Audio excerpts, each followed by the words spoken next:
Michal Feinstein, the name synonymous with the cabarets of New York, calling to mind sophisticated piano bars like the Algonquin and Café Carlyle, where Feinstein first made his name.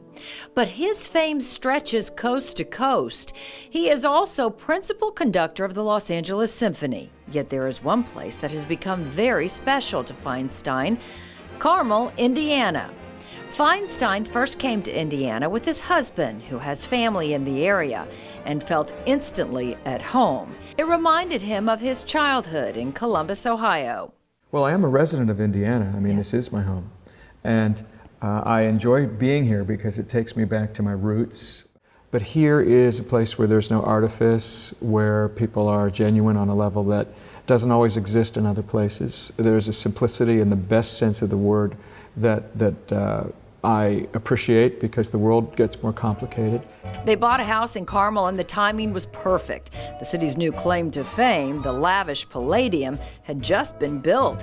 And when Feinstein was asked to become its director, he did not hesitate. This area, of course, is a sort of artistic bubble because there is so much support for the arts. And I know that when the Palladium was built here in Carmel, there were a lot of naysayers. However, what we have seen happen is the extraordinary growth of this entire community because of the arts. Growing up in the Midwest, Feinstein says the arts certainly had an effect on his life.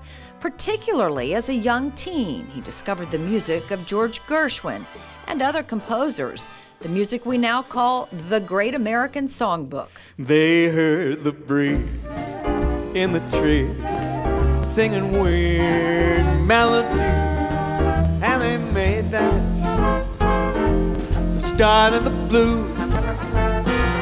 The connection with the music came because of what I was feeling inside. Reaction to music is always visceral, it's emotional, it comes from a place inside, and the music that we are attracted to is hard to explain, except that there's something in a particular sound or combination of notes or chords that reaches us. And when I heard Gershwin, I had that experience. Feinstein has established the Great American Songbook Foundation in Carmel to preserve and promote this classic music, and has even established the Great American Songbook Academy to encourage high school vocalists from across the country to perform and appreciate these American standards. It is now my great pleasure to share with you our newest ambassador, Mr. Lucas DeBard. The mailman passes by, and I just wonder why he never stops and rings my front doorbell. It is the only high school intensive in the country focused on this type of music. And Feinstein even continues to mentor and work with alumni of the program. I just hope that the connection with art and music will grow, and especially with young people, because that connection with music does change our lives.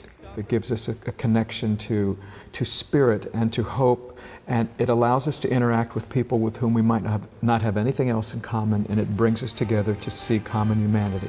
Feinstein's love of the Great American Songbook is contagious, spurring collaborations with newer Broadway artists such as Kristen Chenoweth and Cheyenne Jackson. And he's open to more. It'd be fun to perform with Pink. I was about to say, how about someone like Pink? Yeah. Someone exactly like Pink. Let's give her a call and see what we can round up. Okay. Because that would be musically challenging and intriguing, and would result in something different. But one thing is certain: whether performing live or on recordings, conducting symphonies, guiding young artists, or working to preserve an historical category of songs, music is the focus of Feinstein's life. Days may not be fair, always. It's like Beethoven said, without music, life would be a mistake. That's when I'll be there, always. Not for just an hour, not for just a day, not for just a year, but always. Caroline Thaw, Boomer TV. Chills.